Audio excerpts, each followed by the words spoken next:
I'll burn the pancakes and probably the house too, but baby, it's stuck to me like glue.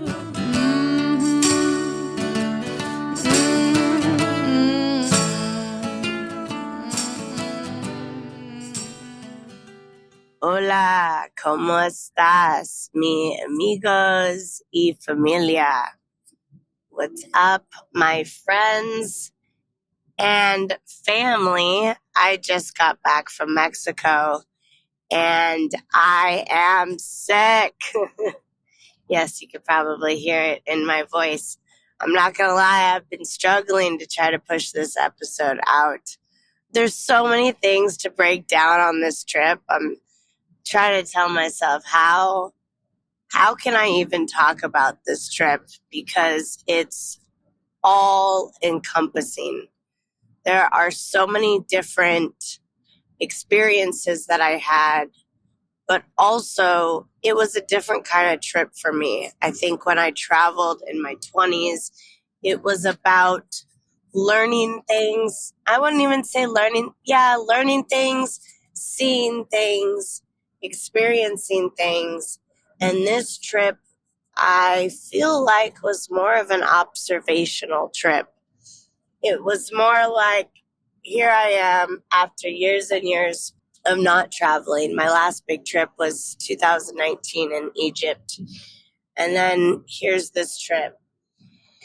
And it was kind of intense in a lot of ways. I think I'm a different person now when I'm going out and I'm traveling. And there were just so many things that I learned for myself, I guess you could say.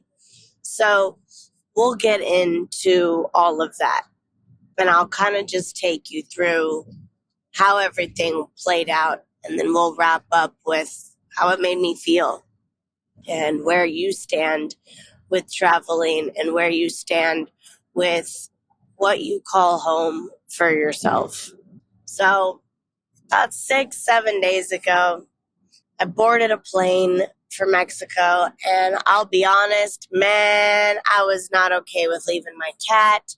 I was worried about having a stranger have my keys for 5 days, watch my cat, take care of my cat, how I was going to miss work. I don't get paid time off or anything like that. And it was really difficult for me to just force myself and say, you know what, I'm going to go on vacation. But interestingly enough, by the time I got to the airport, it took me going through baggage, walking through TSA. I thought it was like a trip. LAX has changed so much. And I'm like, it's midnight. Why are y'all acting like it's Vegas over here? And it's like, there's no difference between in the middle of the day and the middle of the evening. There were so many people. I was like, what? You got to stand in a line of 3 people shoulder to shoulder and walk together as these dogs are chasing you in circles. And we're going and we're taking pictures. And so it's funny, I took my picture, right? I looked at the TSA guy and I smiled. Then I looked at the fact that I have to verify my identity with a computer. And so I looked at the computer and I stuck my tongue out in protest as an anarchist would. And the computer said, thumbs up, good to go. And then I walked on through. And I was like, fuck yeah, that's right. Here I come. I just thought it was funny we did that. In hindsight, I feel like the only reason why you have to be careful when protesting is because if they capture your face, like sticking your tongue out, you better be careful coming back through customs and making sure that it recognizes your face again. Because the last thing you want to do is right when you think you're at the finish line, you go towards your car and they're like, actually, no, the computer did not read your face. We need to try it again and go through your bags. Man, how much would that suck? Even if you had nothing on you, you know what I mean? So I get on the flight. I got a connecting flight. I ended up in a place called Leon. I still don't know where Leon is or what Leon is, but hey, it was cool. It was a small airport.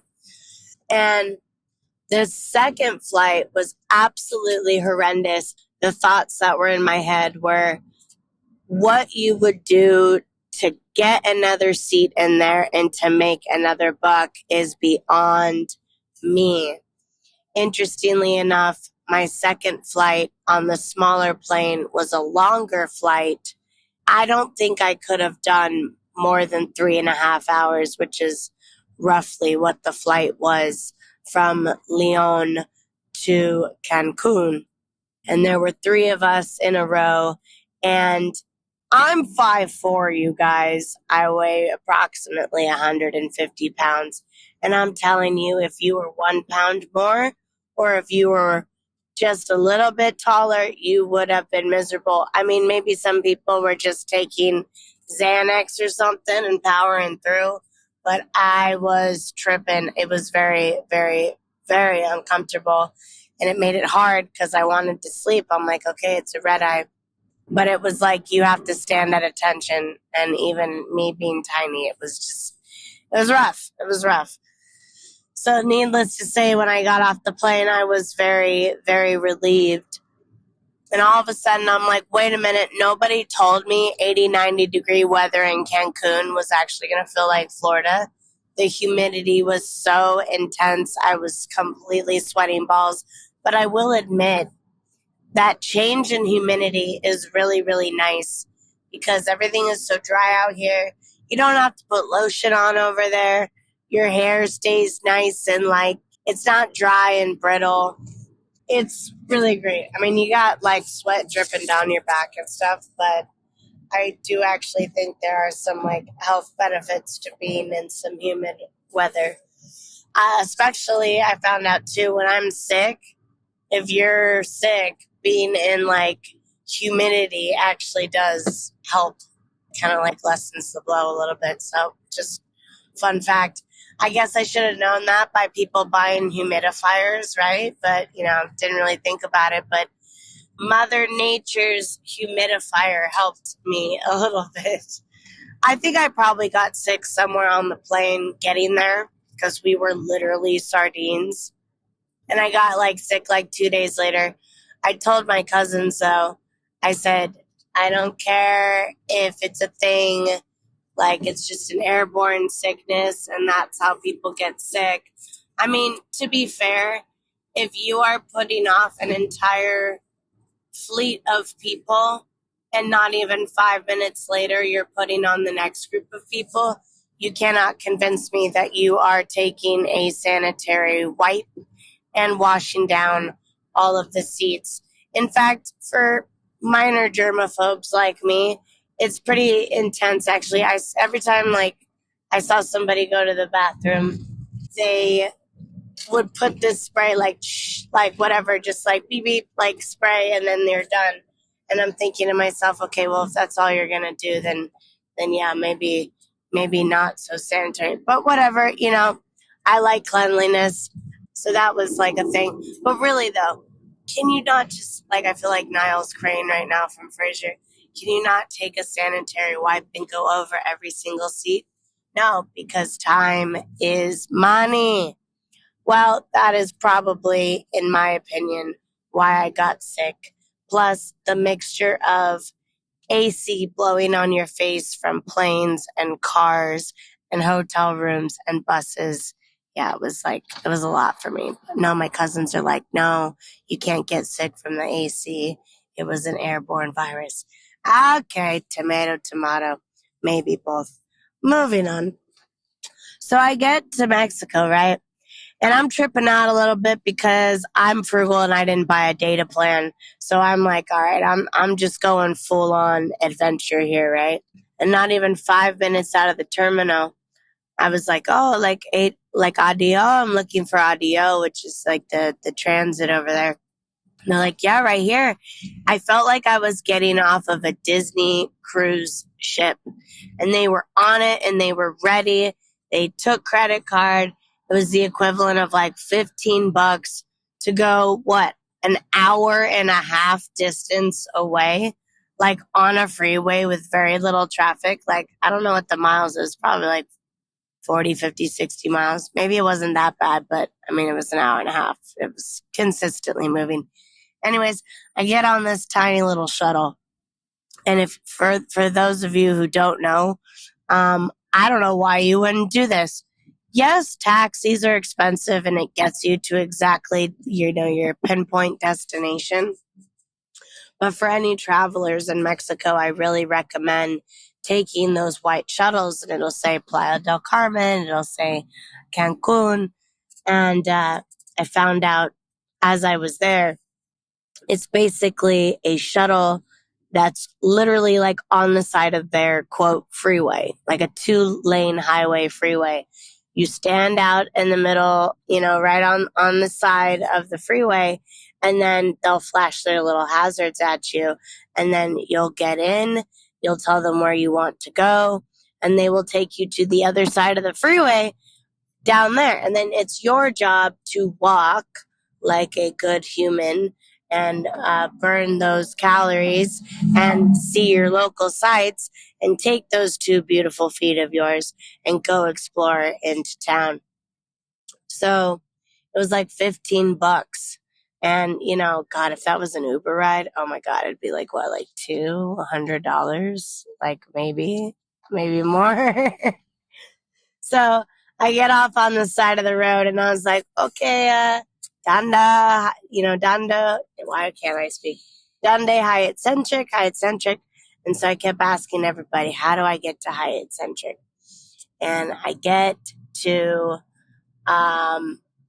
this like stopping point, and then it was up to me to just ask locals and strangers every step of the way where to go. And it is funny, I did stop into a hotel. This woman, my God, she was like so gorgeous. And she looked very much, in theory, that she could have been an American or spoke English. And yeah, there are a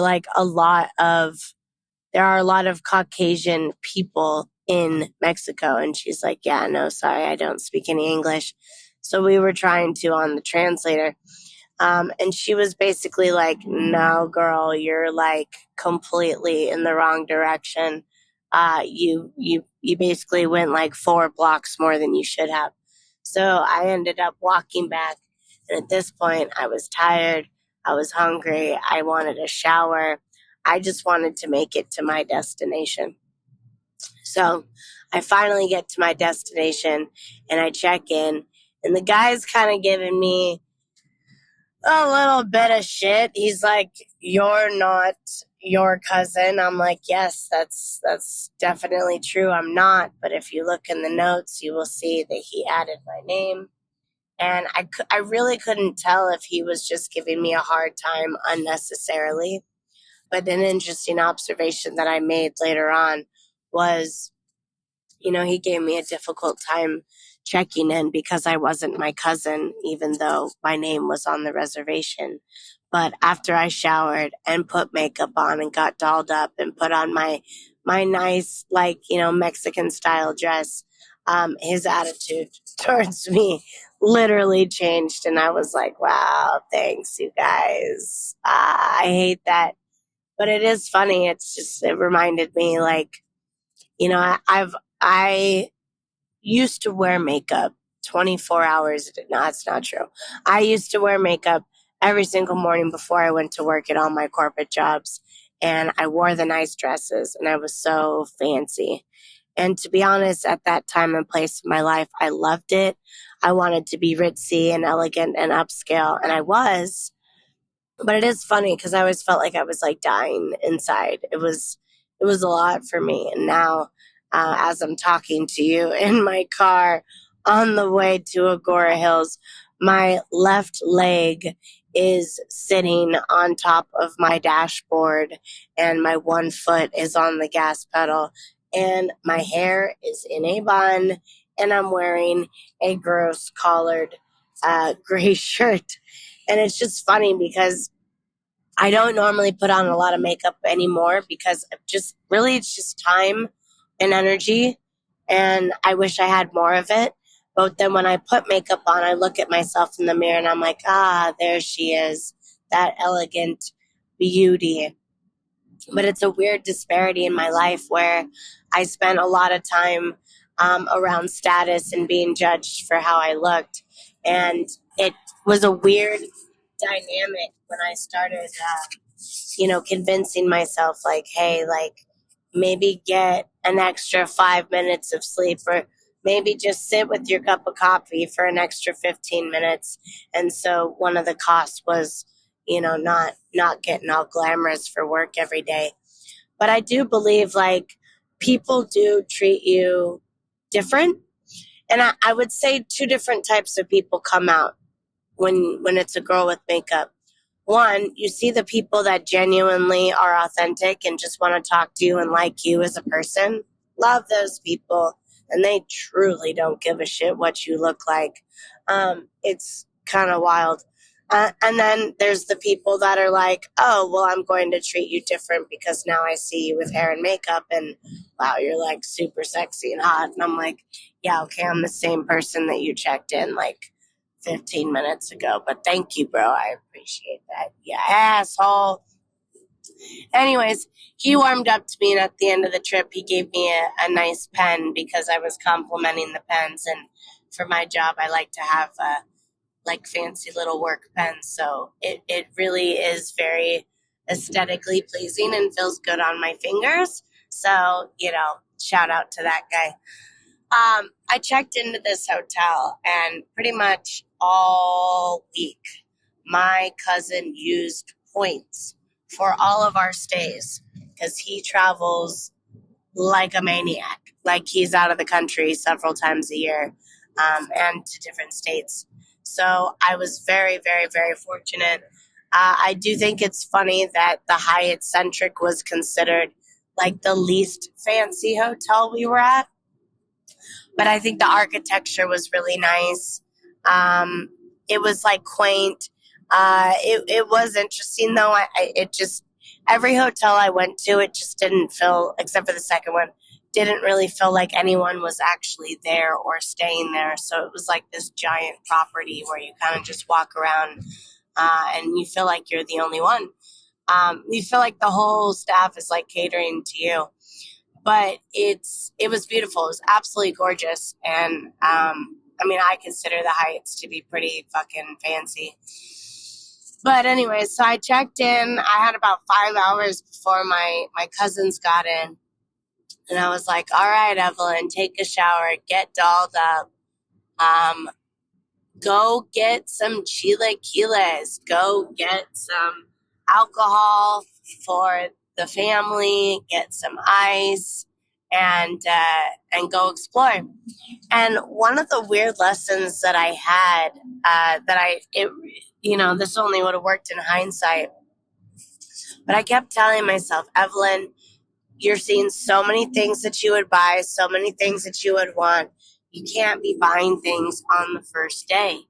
You can't.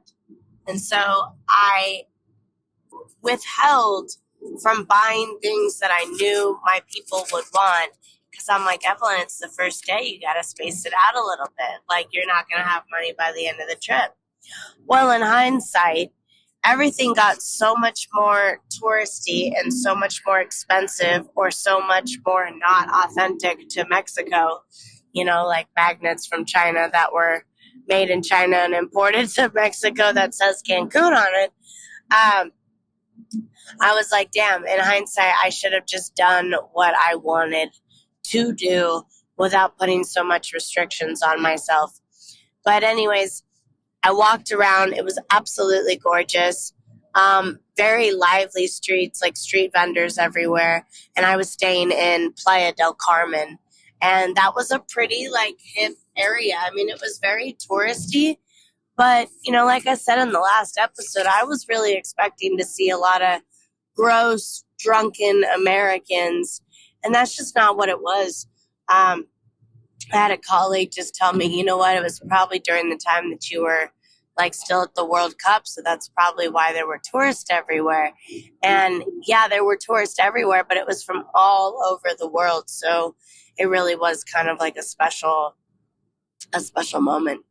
Seeing people from all over, And, people that were trying to, have me take pictures with the mask, and they're like, "You want to go to Coco Bongo?" And it was like this, like really cheesy, like over the top, eccentric, like entertainment thing, just a tourist trap. And I'm not gonna lie, I totally, totally wish I would have gone, because I'm like, the way you guys are advertising Coco Bongo, it just sounds amazing.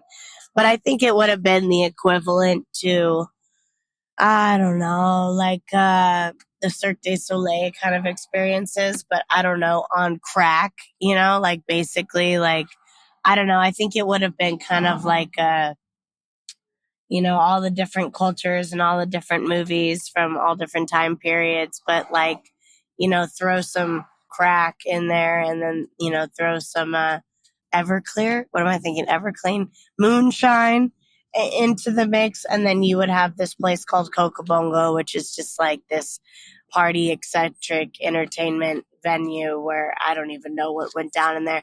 But I'm not gonna lie, I really wanted to go to Coco Bongo, and that ended up being an inside joke with my cousins, where anytime I was lost, are you really going up to random strangers and expecting random strangers to know where your Hyatt Centric is? No, but if I told them Donde Coco Bongo, everyone knew where that was. So my cousins arrived.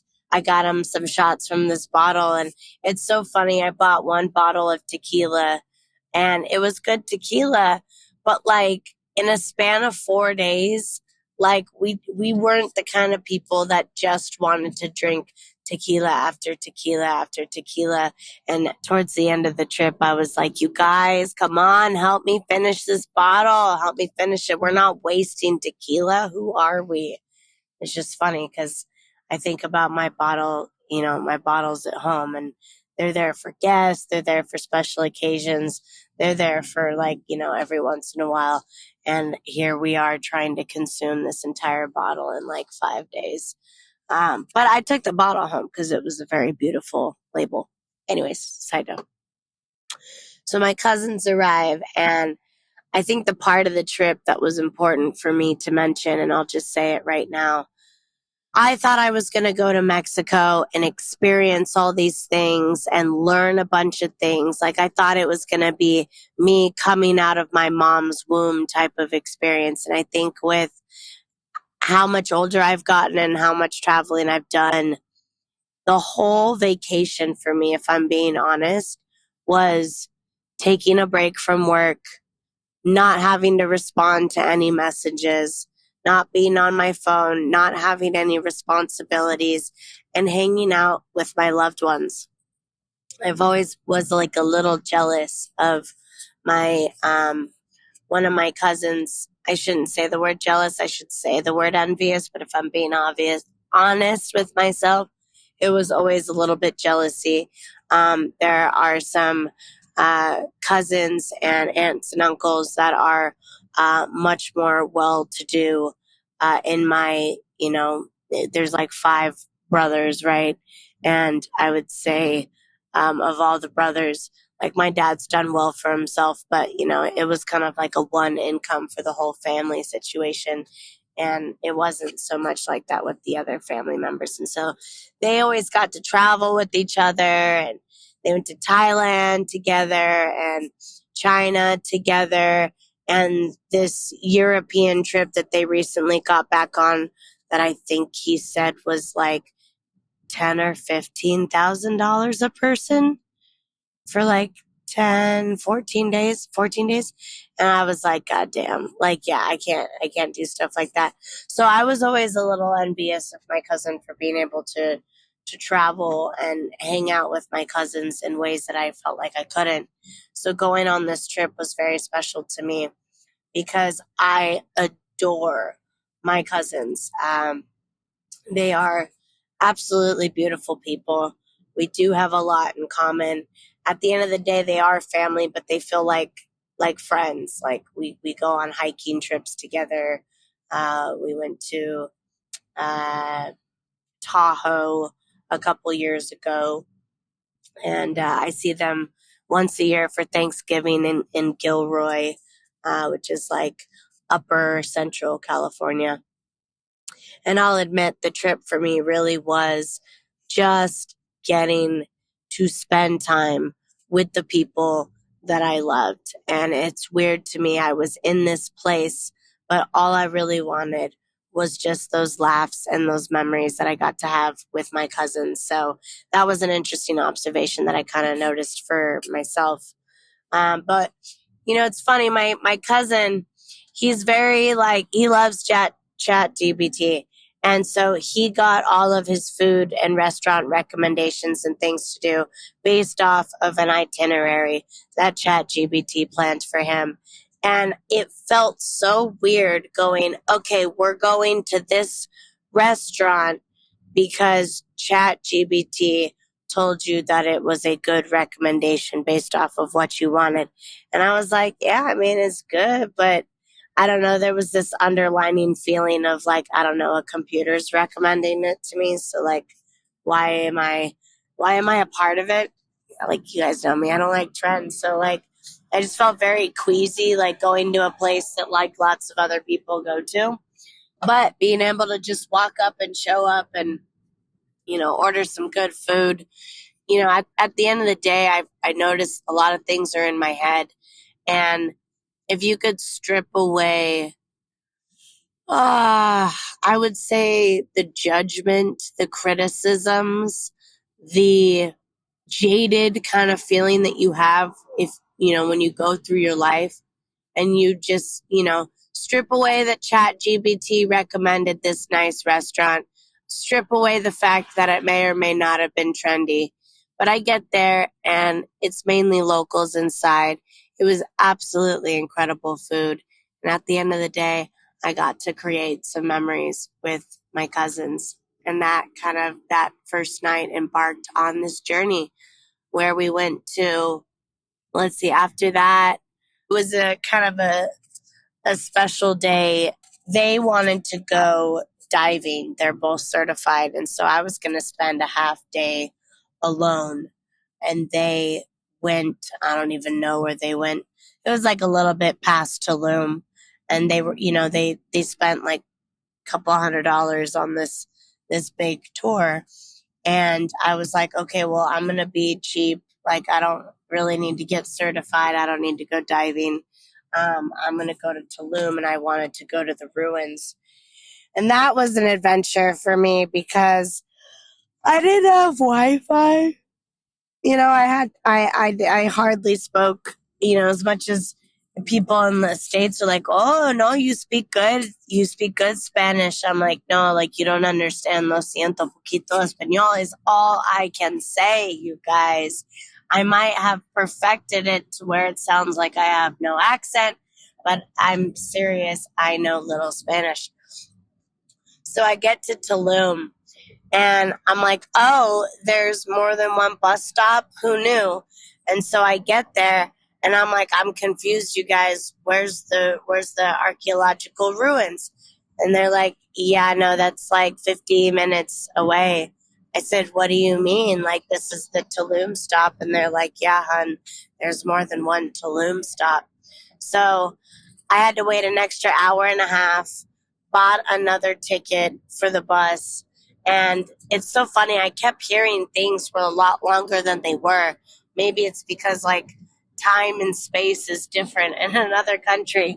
But when they kept saying 50, they actually meant 15. And in hindsight, I could have walked a 15-minute drive, but it was a language barrier thing. And I get on this big audio bus, which I do really recommend people if you ever want to travel. Why would you pay for an Uber or a Lyft in another country? Why? Some of these places have Wi-Fi on them. They're charter Greyhound buses. They're very fancy. They're not public city buses. They're nice. They're nice. They even have fucking bathrooms inside. And so after an hour and a half of getting off at the wrong stop and buying another ticket, I make my way over to the ruins about 30 minutes later.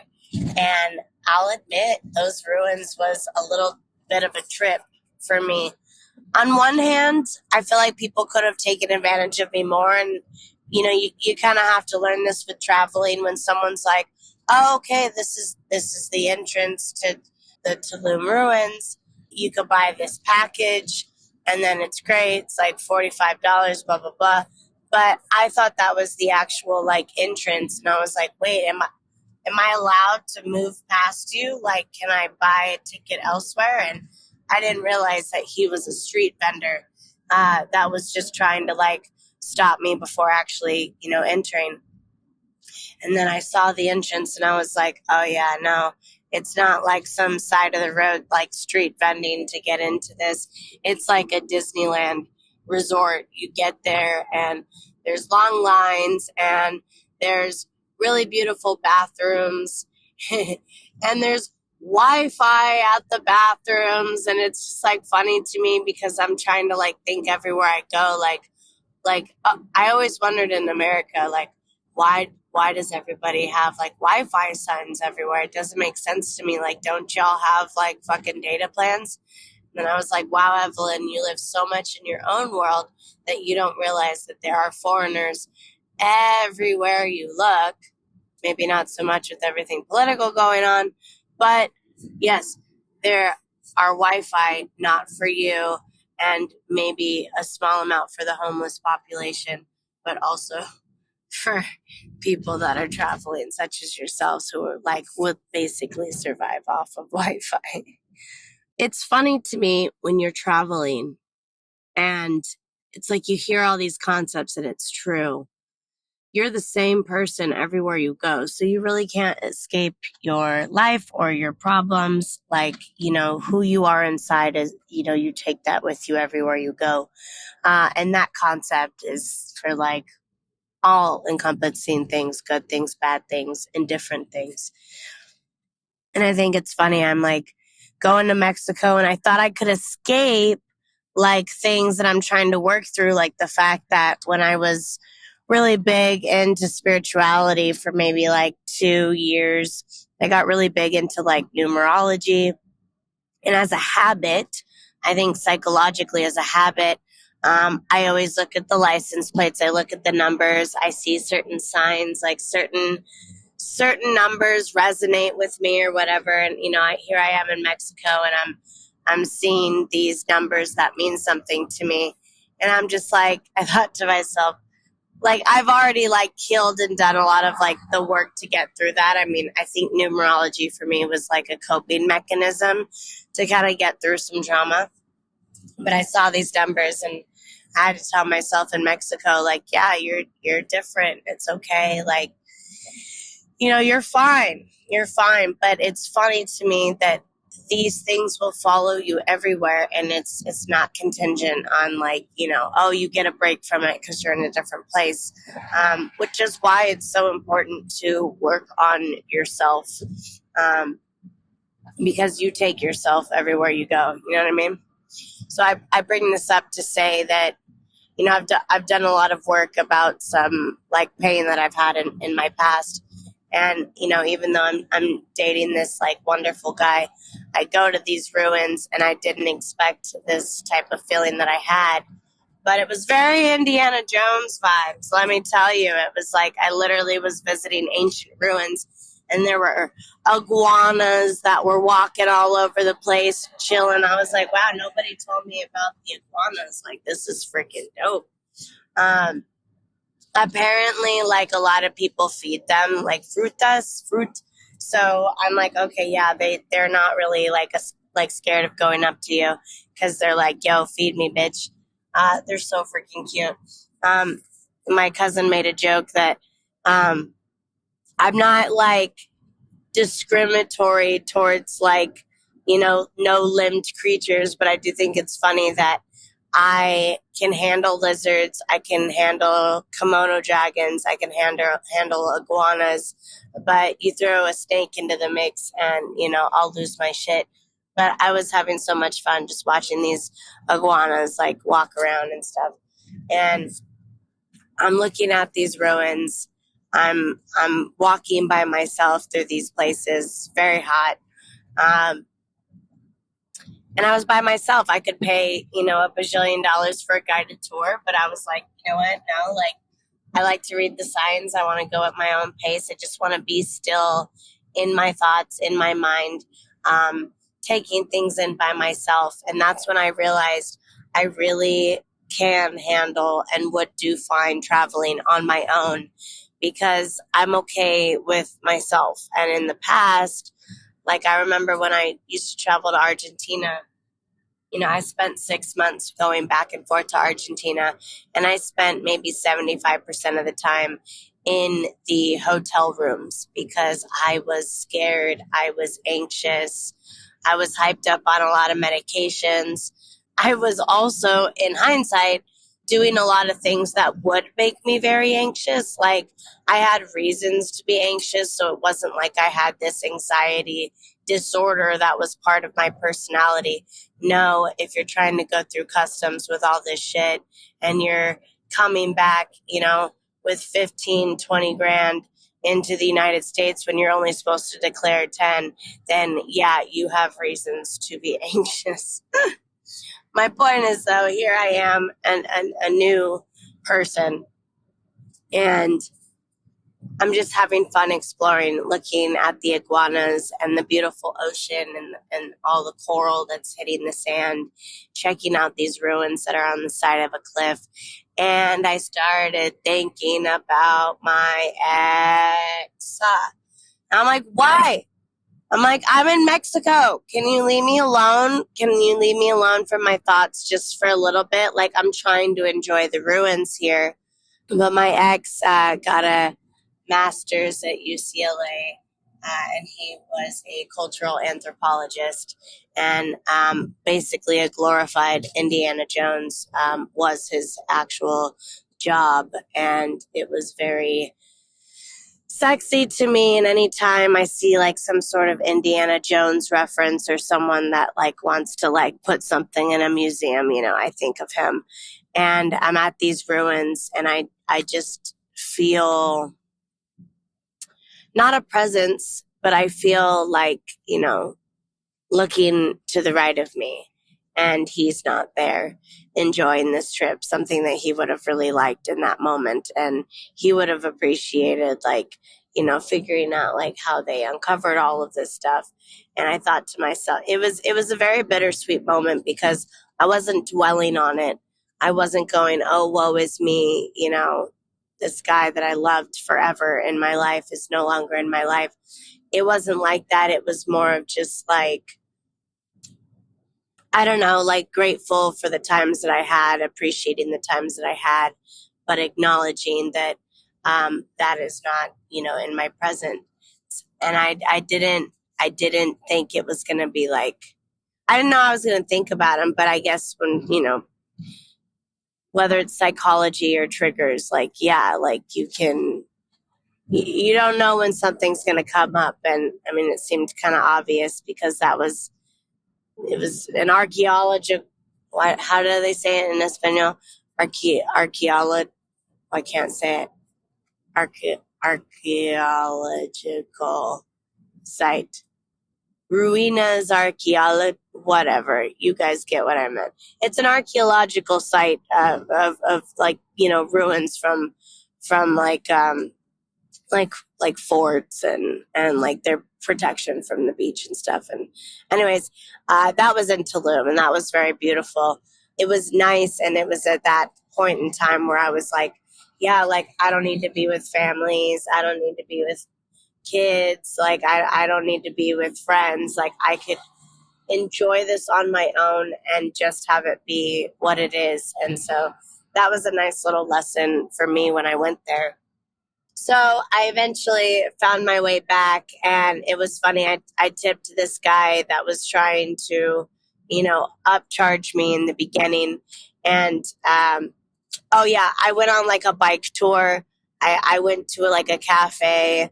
I had some really good food and listened to some beautiful music. And I came back and I tipped this guy, and I said like, hey, thank you for giving me some insider secrets. Like he was telling me, I had some cigarettes that I gave my neighbor, but I had them on me. I was like smoking a couple, went on vacation. And, he's like, you got to make sure you put it in your pockets. They're not going to check your pockets. But if they see this or see anything inside of your purse, they will take it from you and you'll have to throw it away. And I didn't understand, like, what? You have to throw it away? They can't just yeah, but they take that stuff very seriously over there. So I put all my valuables and things that I didn't want to worry about in my pockets, and I was able to be okay. And I tipped him for the insider scoop on that. And he said, hey, why would you take the audio bus back? Yeah, it'd be like $15, whatever, who cares? But he's like, why don't you just take the shuttle? It'll pick you up, right here. Just tell him you want to go to Playa del Carmen. And it'll be what, $6, $7. I was like, seriously? I don't have to take this giant bus. I could do that, freeway van that I was telling you guys about earlier.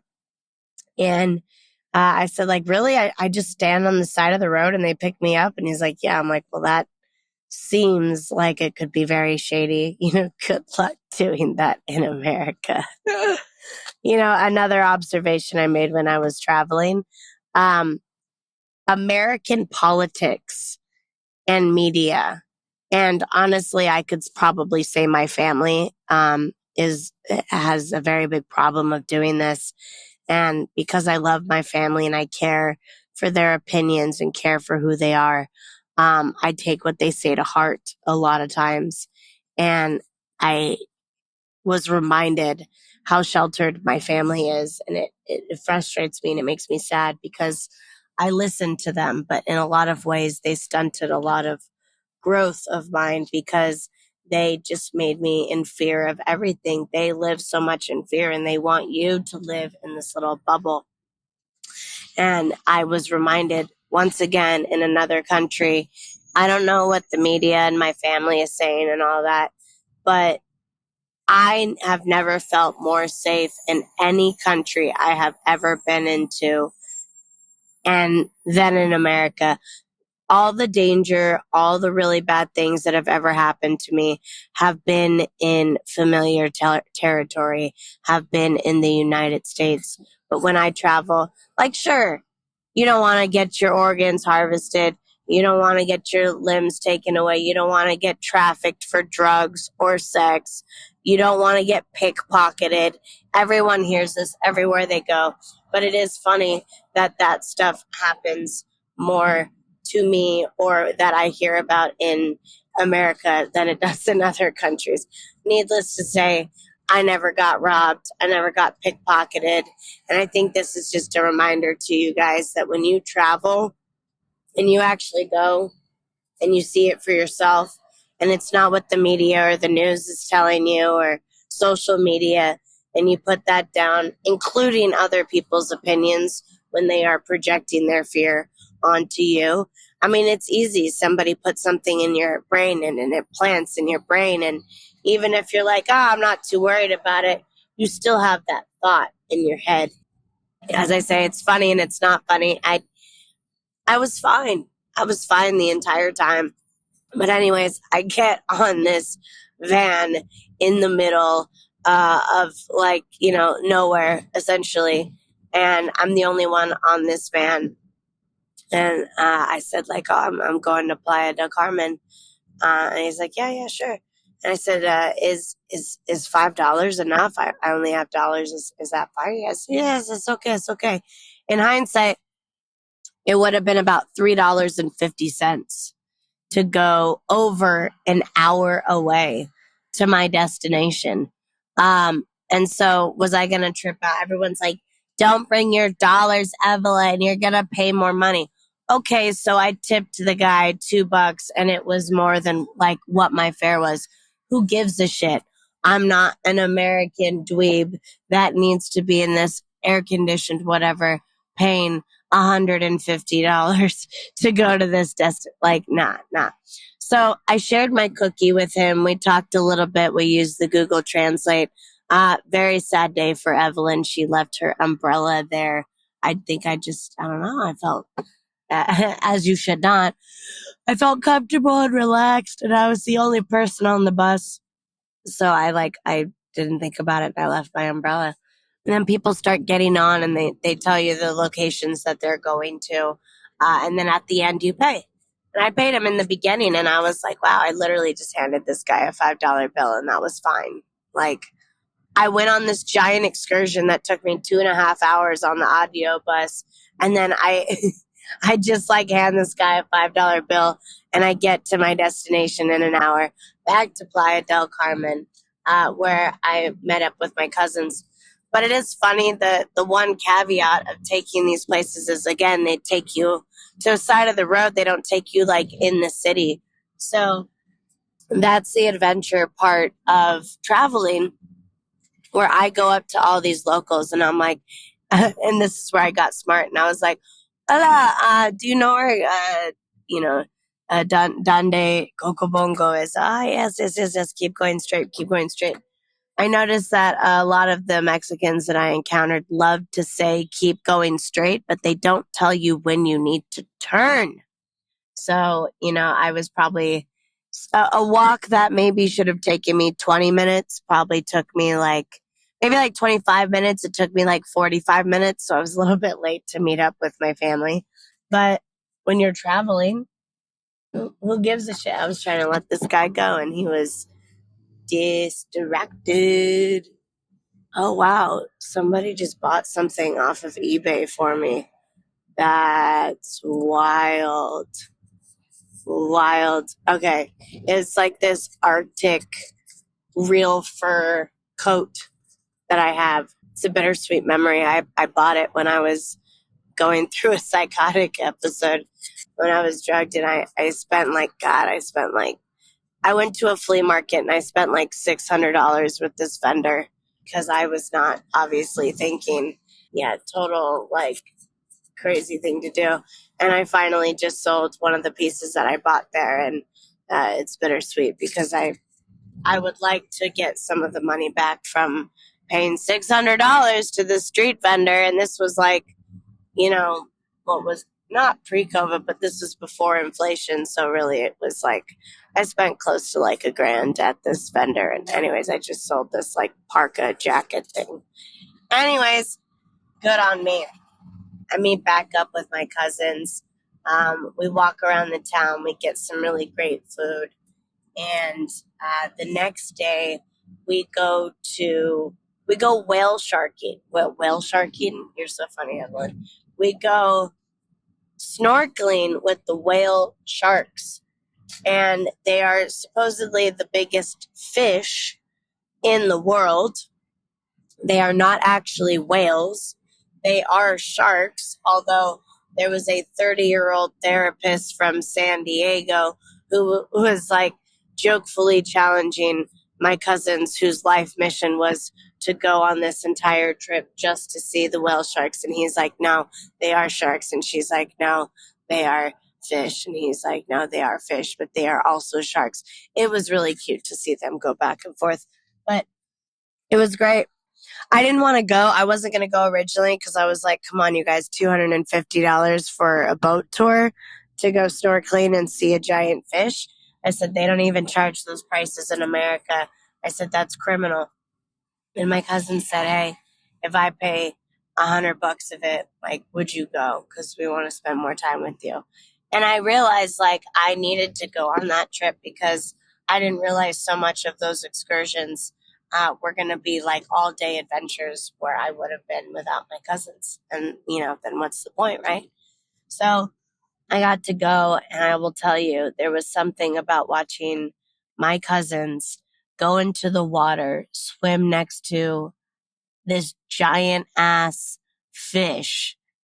And it's like you could feel and hear the calmness of him riding next to something that was beautiful to him, something that he really cherished. It. I don't want to say idolized, but my cousin very much felt pure and unadulterated joy just being next to this sea creature. And that, for me, made the entire trip. I loved watching my cousin, who I love so dearly, want to do something so badly, and then get to see him from the outside experiencing it and watching him experience full joy, which was very exciting to me. And so, we made friends. There was this couple from Australia. That's what you do when you travel. You talk to people, and these are your buddies for the next 6-8 hours. And then my cousins were chatting it up pretty big with this girl from San Diego. And she was a therapist, and it was fascinating. She travels the world all by herself. She creates rules for herself, like, okay, if I'm traveling by myself, I don't drink whatsoever. She stays in all-girl hostels. She finds ways to make it work. I thought it was so inspiring. Here it is. I don't know if it's me and how I view my family or if this is just how families are. But, my family's like, hey, this is what can happen to you. Hey, this is what I heard on the news. Hey, this is what's going to, go down. Have fun, be safe, but watch out for this. And here's this girl in front of me, and she's like, yeah, all of these places that your family is calling dangerous or scary or whatever, I went alone. No problems. You just have to be safe. Just have to be careful. Create some rules for yourself. And I was just like, dang, that's wild. This girl just picked up and went, and I saw her interacting, with my cousins and me, and it was very inspiring. And I was like, wow, I can do this. And I feel like I don't like the concept of great. I'm finding more things to do where I could be completely alone. Because, I like to be able to travel with people, but there is something to say for people that have the confidence and the ability to travel alone. And I think depending on where you are in your journey, hopefully most of you have gotten there by now. I know it took me until I was 30 to kind of really understand this, but when you're okay with yourself, you know yourself, you love yourself, you've gotten to know yourself, you've become yourself's best friend, of course you can travel alone. Why do you feel the need to go with somebody else? You will still feel fulfilled. And I will say in some regards, I was hitting up, every time I had Wi-Fi, I was hitting up the guy I was dating. I was telling him, I love you, I miss you. I wish we were making love in this hotel room right now. I wish we were holding hands and eating yummy food together and making memories and sharing these laughs. And all of that is very true.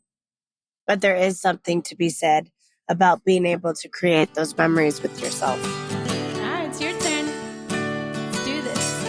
I know how to love, 'cause in my dreams I was taught by you.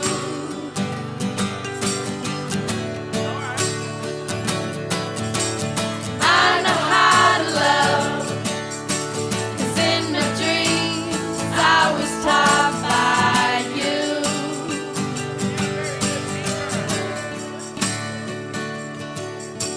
Spend a little time with me, and maybe you will see